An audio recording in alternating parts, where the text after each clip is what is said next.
The Leader of the Opposition. बहुत शुक्रिया। बिस्मिल्लाहिर्रहमानिर्रहीम। जनाब स्पीकर आपकी तवज्जो मैं मबसूल कराना चाहता हूँ। आर्टिकल 16 कॉन्स्टिट्यूशन का काइंडली ज़रा आप पढ़ लीजिएगा मेरे साथ, और बाकी मेंबर्स को भी मैं पढ़ाना चाहता हूँ। आर्टिकल 16 जनाब स्पीकर कहता है, every citizen shell have the right to assemble peacefully and without arms, subject to any reasonable restrictions imposed by law in the interest of public order. जनाब स्पीकर, अभी मेरे फाजल दोस्त यहाँ पे जमशेद दस्ती साहब ने बात की। यहाँ पे जनाब स्पीकर परसों चौथ से पंजाब के मुख्तलिफ शहरों में सेक्शन 144 इम्पोज किया जा रहा है, और सेक्शन 144 ये सीआरपीसी आपकी यहाँ पे सेक्रेटेरिएट से मैंने मंगा ली है, और इसका आप जरा मुआयना करें और इसको पढ़ें। ये आपके मुख्तलिफ चीज़ें पूरी करनी होती है, कंडीशनैलिटीज़, उसके बाद इम्पोज होता है। यहाँ पे former chief minister, care taker chief minister Punjab, illegal care taker chief minister Punjab मौजूद है, जो कि गैबाना तौर पे इंडिपेंडेंट इलेक्ट होके आ गया। होता नहीं है, पर पता नहीं कैसे हुआ। पर जनाब स्पीकर, मैं आपसे ये अर्ज करता चलूं कि इस वक्त मेरे पास ये मोबाइल फोन्स पे नौशहरा विरका NA81 गुजरांवाला में लेके पूरे पंजाब में इस वक्त पुलिस फोर्स इतनी भारी नफरी में आई है सिर्फ पीसफुल असेंबली रोकने के लिए। यहां पे PMLN या कॉल करे या कोई फंक्शन करे, या तो सियासी पार्टी, या तो आप ये हाउस डिसाइड करे कि पाकिस्तान एक डिक्टेटरशिप है, पाकिस्तान एक जमहूरी निजाम नहीं है, यहां पे कोई जमहूरियत नहीं है, यहां पे सिर्फ मुस्लिम लीग नून की डिक्टेटरशिप है, और हमें एक नया हिटलर शहबाज शरीफ के शक्ल में मिला है, और हिमलर जो है वो मोहसिन नकवी मिला है। ये हम लोग या डिसाइड कर लें तो फिर तो दूसरी बात है। पर जनाब स्पीकर, यहां पे जितने हमारे साथी हैं लाखों वोट लेके आए हैं, हम लोग इसकी मुज़ामत भी करते हैं, और फिलफोर इस हाउस से इंस्ट्रक्शंस जानी चाहिए पंजाब की इंतजामिया, और बिलखसूस मैं ये बात यहां पे बात करता हूं, इसको आप हज़फ करें या जो भी मर्जी करें, जो पंजाब का IG है वो एक टाउट है, वो करप्ट आदमी है डॉक्टर उस्मान। वो क्लियर कट बात मैं करता हूं। ये टाउट लफ्ज को हम एक्सपेंस करते हैं। मैं आप जो मर्जी करें स्पीकर साहब, पर मैं ये बात मैं क्लियर कट, क्योंकि ये दिल से बात आ रही है। उस शख्स ने अपना, मेरा ख्याल है, आखिरत भी खराब किया, और लोगों के खिलाफ जो जुल्म जबर होता रहा है।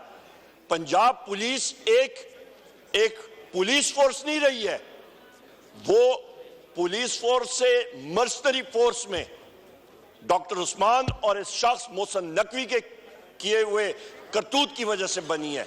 एक डिसिप्लिन फोर्स से इनडिसिप्लिन फोर्स बनी है, और सानिया भावलनगर वो इसी वजह से हुआ है कि वहां पे बगैर वारंट्स के एक घर में गए, और वहां पे जिस वक्त उन्होंने रेड किया तो IG ने कहा, और यहां के ख्वाजा आसिफ ने फ्लोर ऑफ द हाउस पे कहा कि जनाब यहां पे बगैर वारंट के रेड हुए। तो हमारे घरों में ये सारे यहां पे जो लोग हैं, यहां पे क्या पंजाब पुलिस फोर्स और बाकी पुलिस फोर्सेस आके हमारे घरों में गुलदस्ते लेके और वारंट फ्रेम करके आते थे? हम लोग पूछते हैं जनाब स्पीकर इन लोगों से, ये इस पुलिस फोर्स को मर्सनरी पुलिस फोर्स बनाने में ये लोग जिम्मेदार हैं। We condemn this. और दूसरी अहम बात जनाब स्पीकर, यहां पे फ्री असेंबली होनी चाहिए, आपकी चेयर से रूलिंग आनी चाहिए। फ्री असेंबली यहां पे आइन का मैं फिर कोट कर लेता हूं। और दूसरी अहम बात, भावलनगर में ये एग्जाम्पल बनती है कि जिस वक्त पुलिस फोर्स किसी घर में बगैर वारंट के जाए और पुलिस गर्दी करे, तो 50-100 आदमी इकट्ठे करके तो उनकी धोबी पटकार या धोबी दुलाओ और डड्डू परेड कराएं तो वो सुधर जाते हैं। क्या ये मैसेज इन्होंने दी है? जनाब स्पीकर, इंसिडेंट का मैं फिर फ्लोर ऑफ द हाउस पे बात करता हूं, भावल नगर इंसिडेंट का, वहां पे आपकी जुडिशियल इंक्वायरी होनी चाहिए। और उसके साथ साथ आज के हवाले से और उसके सामने और जनाब स्पीकर, आज फिर मैं रिपीट करता हूं, पूरे पंजाब में रात से रेड शुरू है। We condemn that, we condemn this. Order in the house, आप तशरीफ रखें अपनी सीटों पे। और इसका जनाब speaker, we condemn this. Immediate ये पुलिस गर्दी खत्म हो। हम लोगों ने हमेशा पीसफुल असेंबली की है और ये चीज जो है काबिल कबूल नहीं है। और इसके साथ साथ क्योंकि ये इस्लामाबाद कैपिटल टेरिटरी भी इंटीरियर मिनिस्ट्री के नीचे आती है, यहां पे भी इस्लामाबाद में ये इस चीज से नहीं निकल सकते। इस्लामाबाद में भी पीसफुल रैलीज निकलेंगी, किसी किस्म की दफा 144 की जरूरत नहीं है। जनाब स्पीकर, मैं आखिरी दो बात करके फिर यहां पे बैठूंगा। बुशरा बीबी का केस, यहां पे जो उनके साथ जुल्म सितम हो रहा है, एक छोटे से कमरे में अडयाला जेल की अथॉरिटीज ने उनको महसूल करके बंद किया हुआ है। उनको मेडिकल ट्रीटमेंट उनकी मर्जी की नहीं मिल रही। उनके स्कैन्स गवर्नमेंट अस्पताल में उनको मैनिपुलेट करने के चांसेस बहुत ज्यादा थे और जो होते भी रहे। हमारी डिमांड है कि उनको जल्द से जल्द रिहा किया जाए, क्योंकि वो इद्दत केस में कभी प्रोसिक्यूटर इधर भागता है, गवर्नमेंट का वकील कभी इधर भागता है, कभी उधर भागता है। बोगस केस है वो।